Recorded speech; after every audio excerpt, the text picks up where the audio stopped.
इस कार्यक्रम के प्रायोजक है कृषि एवं किसान कल्याण मंत्रालय, भारत सरकार। हर जोखिम से निकल कर फसल आए, सुरक्षित हो जाए। फसल बीमा से हर किसान अब आत्मनिर्भर हो जाए। संकट के समय प्रधानमंत्री फसल बीमा योजना किसानों के लिए वरदान है। अब सूखा पड़े या बाढ़ आ जाए, कोई डर नहीं। अब ओले पड़े या कीट पतंगे फसल खा जाए, कोई फिक्र नहीं, क्योंकि हमने लिया है प्रधानमंत्री फसल बीमा। बुआई से फसल कटाई तक हर जोखिम का दावा, न्यूनतम प्रीमियम पर अधिकतम भुगतान का वादा। योजना से हर साल जुड़ रहे हैं 5 करोड़ से ज्यादा किसान। अब आपकी है बारी। नजदीकी कृषि कार्यालय, सहकारी समिति, बैंक शाखा, अधिकृत बीमा कंपनी या जन सेवा केंद्र में स्वेच्छा से करा सकते हैं पंजीकरण। फसल बीमा पोर्टल या फसल बीमा ऐप द्वारा भी कराया जा सकता है पंजीकरण। प्रधानमंत्री फसल बीमा योजना, आपकी फसलों का संपूर्ण सुरक्षा कवच। कृषि एवं किसान कल्याण मंत्रालय, भारत सरकार। कार्यक्रम किसान वाणी सुनने वाले सारे बहन भाइयों ने विनोद मोरवाल की राम राम।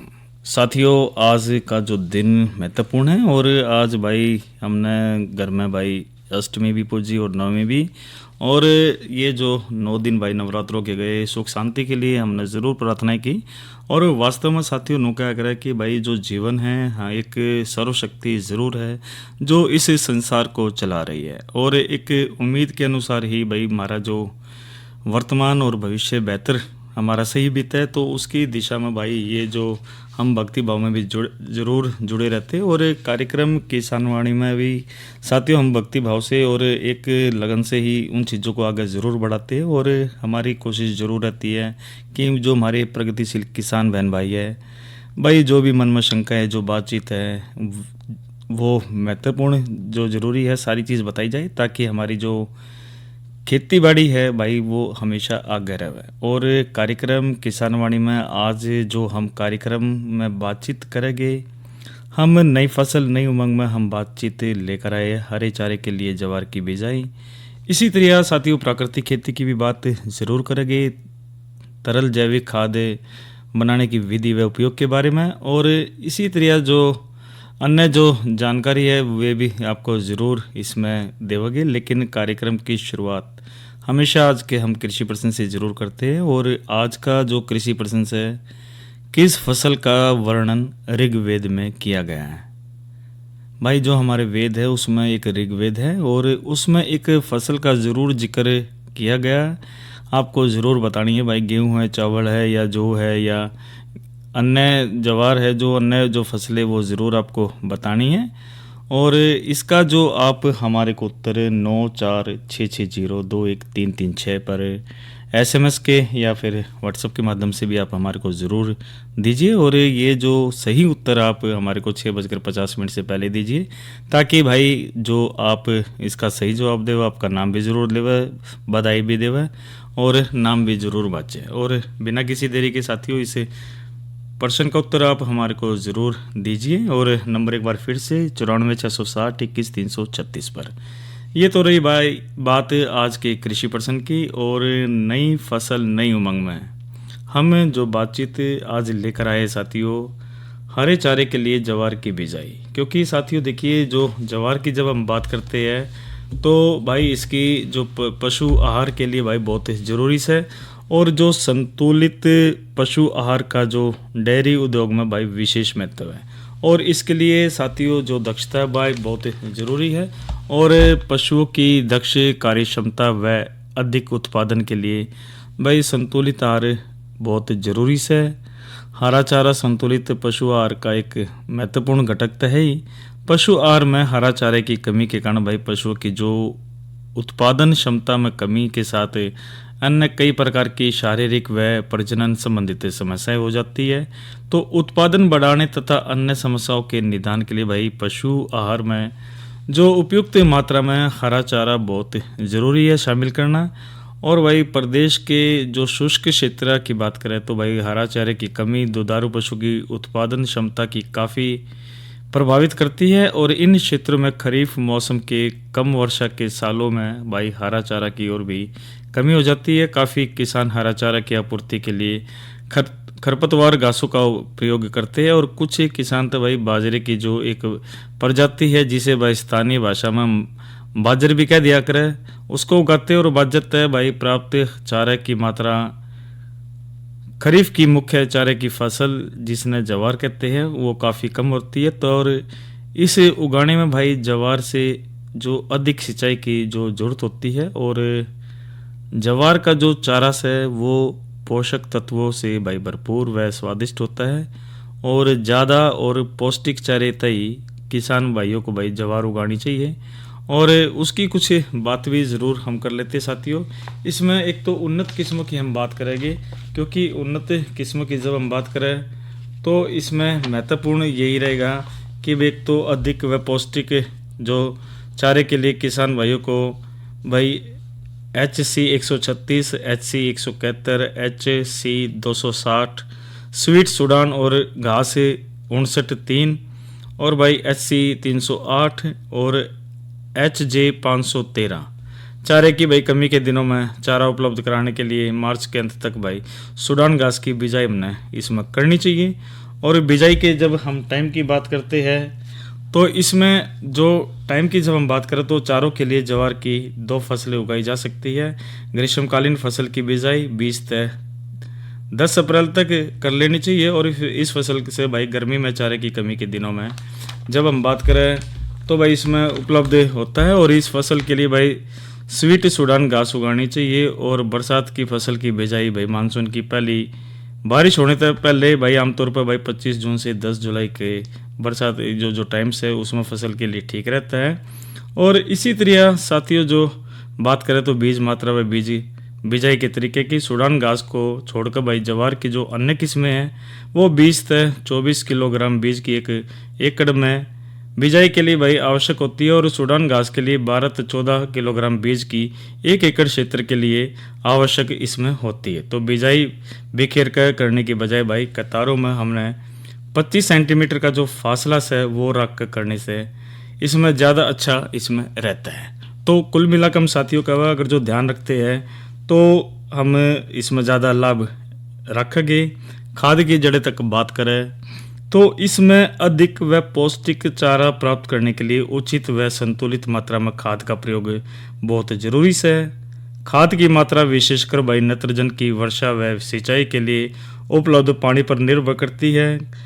जरा कम बारिश हुआ सिंचाई की कमी की परिस्थितियों में भाई बिजाई पहले तय 20 किलोग्राम नाइट्रोजन यानी कि 80 किलोग्राम किसान खाद और या फिर 45 किलोग्राम इसमें यूरिया प्रति एकड़ इसमें डालें। डेयरी पशुओं में फास्फोरस की पूर्ति के लिए भाई चारे के लिए भाई उगाई गई जवार में बिजाई से पहले 6 किलोग्राम फास्फोरस यानी 40 किलोग्राम सिंगल सुपर फास्फेट या फिर 15 किलोग्राम DAP का प्रति एकड़ प्रयोग बहुत ज़रूरी है। और भाई जो समुचित जल व्यवस्था के क्षेत्रों की बात करें तो इसमें 20 किलोग्राम नाइट्रोजन की प्रति एकड़ की बिजाई तय पहले भाई 10 किलोग्राम नाइट्रोजन यानी 40 किलोग्राम किसान खाद या फिर 25 किलोग्राम यूरिया 1 महीने बाद भी इसमें हमने डालना चाहिए। और भाई सूडान घास के लिए हर कटाई के बाद 10 किलोग्राम जो नाइट्रोजन प्रति एकड़ इसमें देनी चाहिए। और भाई अब बात कर लेते हैं इसके निराई गुड़ाई व सिंचाई की। फसल की अच्छी बढ़वार के लिए भाई फसल से खरपतवार निकालना जो बहुत ज़रूरी है। स्थायी हमने बिजाई के 15 से 20 दिन के बाद एक बार भाई कसौड़े तय गोड़ाई कर दे हुए। खरपतवारों की जो रोकथाम बिजाई की बात के 7 से 15 दिन के अंदर भाई 200 ग्राम एंट्रोजिन को 250 लीटर पानी में मिलाकर छिड़काव से भी की जा सकती है। और भाई जब गर्मियाँ की बात करें तो भाई मार्च अप्रैल की बात हम इसमें कर लेते हैं। फसल में अधिक सिंचाई 4 से 5 की आवश्यकता होती है। और वर्षाकालीन की बात करें यानी कि जून जुलाई की बात करें तो फसल में 1 से 2 सिंचाई इसमें ज़रूरी होती है। और हानिकारक कीड़े व रोकथाम की भी बात हम ज़रूर इसमें कर लेते हैं। भाई जड़ा चारे के लिए उगाई गई जवार की फसल को गोब छेदक मक्खी और भाई तना छेदक कीट हानि पहुँचाते हैं। गोब छेदक मक्खी फसल की भाई मार्च से मध्य मई तक और मध्य जुलाई से सितंबर तक हानि पहुँचाती है। इसलिए भाई फसल की जो मध्य मई से जून तक की जो बिजाई करे, बीज की 10% अधिक मात्रा का प्रयोग में लावे। अधिक प्रकोप होने पर भाई फसल में 300 मिलीलीटर इसमें हम एंडोसल्फोन 35 इसी को 150 लीटर पानी में मिलाकर प्रति एकड़ इसमें छिड़काव कर सके। और छेदक का जो आक्रमण फसल उगने के 15 दिन के बाद शुरू हो जाता है, तो भाई छोटी फसल में पौधों की गोब सूख जाती है। इस कीड़े की रोकथाम के लिए भाई 400 मिलीलीटर एंडोसल्फोन 35 सीसी या फिर 400 ग्राम कार्बेरिल को 50% घुलनशील पाउडर को 200 लीटर पानी में मिलाकर 1 एकड़ फसल पर बिजाई के 20 दिन बाद 10 दिन के अंतर पर 2 बार इसमें छिड़काव करें। तो कुल मिलाकर हम साथियों ये करें, अगर जो हम इस विधि को अपनाते हैं तो भाई निश्चित तौर पर भाई जो हरे चारे के लिए जो ज्वार की जो बिजाई की बात करी, इसमें हम लाभ ज़रूर ले लेते हैं और भाई ये फ़ायदा हमने ज़रूर करेगा। तो ये तो बात करी हमने हरे चारे के लिए ज्वार की बिजाई की बात। आगे बात हम ज़रूर करेंगे प्राकृतिक खेती, जिसमें बात हम तरल जैविक खाद बनाने की विधि व उपयोग की बात करेंगे। लेकिन मौसम की भी जानकारी आपको ज़रूर दे देते हैं। आज का जो अधिकतम तापमान इसमें भाई 40 और न्यूनतम 32 डिग्री सेल्सियस किया गया और इसी तरह जो आने वाले 24 घंटे की बात करें तो अधिकतम 31 और न्यूनतम 18 डिग्री सेल्सियस रहने की संभावना है। कुल मिलाकर भाई मौसम साफ रहेगा। और अब बात हम ज़रूर कर लेते भाई आने वाले कार्यक्रमों की। भाई कल शुक्रवार है और कार्यक्रम हम अन्नदाता में जो बातचीत लेकर आए हैं विषय महत्वपूर्ण है। ये भी चर्चा हमारी रहेगी कृषि उत्पादकों में मानकीकरण चिन्हों का महत्व। और आज की नसीहत में हम बात कल करेंगे फलों के फटने की समस्या व रोकथाम के उपाय। इसी तरह महत्वपूर्ण जानकारी भी एक ज़रूर लेकर आए हैं लोबिया की ग्रीष्मकालीन काश्त में सावधानी। भाई महत्वपूर्ण तीनों बातचीत है, तो कार्यक्रम आप ज़रूर सुनिए। और अब भाई काफ़ी समय ज़रूर हो गया, हमारे जो प्रगतिशील किसान बहन भाई हैं ज़रूर भाई मनोरंजन का इंतज़ार करें। भाई मेर सिंह की रागणियों में से हमने इस रागणी को लिया है और ये रागणी सुनते हैं, उसके बाद अन्य चर्चाओं पर बात करते हैं कार्यक्रम किसान वाणी में। तो भी ये बात उस वक्त की कि पूर्णमल अपनी मौसी के दर्शन करने के लिए गया तो रानी नूना दे उसके चेहरे ऊपर एकदम पागल होगी, मोहित होगी और एक बात के द्वारा उस पूर्णमल भगत को क्या बताने लगी भला।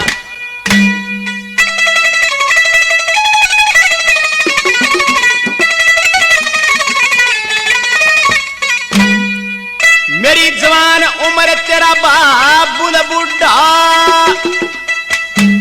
और चाहूं सू भरतार तने एक पहर की हाथ जोड़ रही ना दया करी दिलदार तने।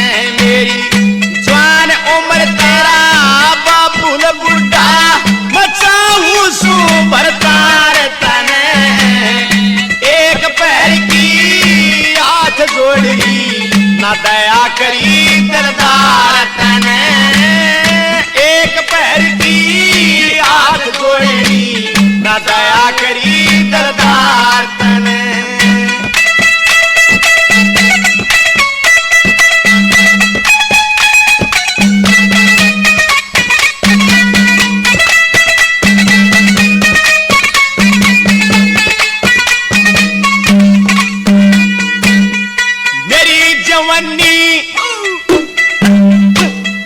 मेरी जवानी जान लागिरी ओई सुख के आदि में हेर मन के करना से मेरी उम्र गई बर्बादी में। दुनिया में जस कर लूंगी और जागी बिना औलादी में मात पिता के डूबे मेरे इस बुढ़े के संग ब्याडी में मात पिता के डूब गए बुढ़े के संग ब्याडी।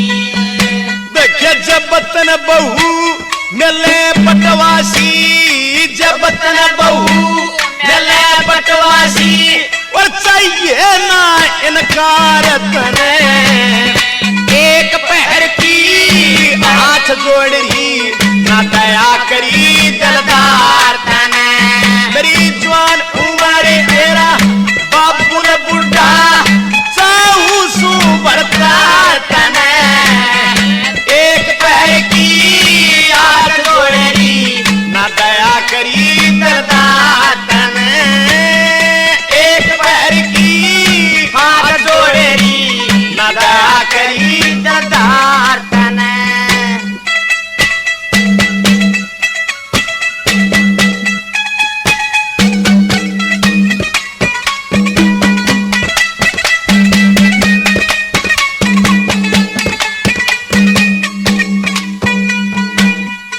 और किसी का दोष नहीं मेरे कर्मा की हारी थी कुछ गलती से बाबुल की ओर कुछ बेअकली में तारी थी घर देखा पर वरना देखा इसी मुसीबत भारी थी इसे पति का ये करना में इज्जत बली कंवारी थी इसे पति का के करना इसे बली कंवारी थी घरा बाप के दिन कट जाते घरा बाप के दिन कट जाते और के सोची करता तने एक पह की हाथ जोड़ेगी ना दया करी दिलदार तने मेरी जवान उम्र तेरा पल बुढ़ा चाहू सू बढ़ता तने एक पहर की हाथ जोड़ेगी ना दया करी दिलदार तने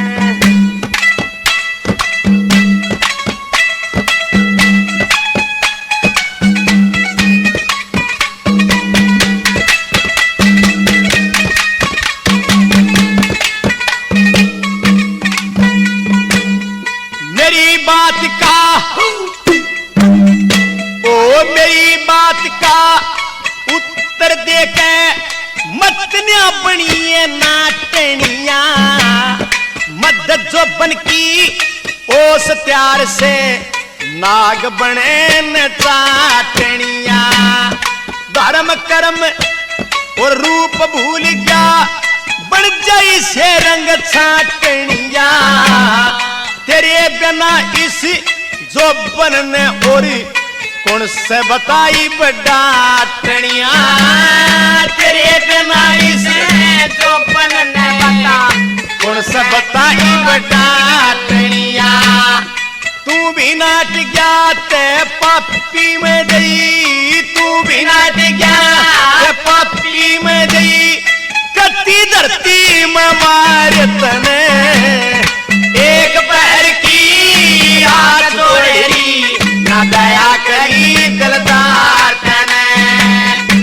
जवान उम्र तेरा बाबुल बुढ़ा वो चाहू सू बढ़ता तने एक पहर की हाथ जोड़ेरी ना दया करी दिलदार तने एक पहर की हाथ जोड़ेरी ना दया करी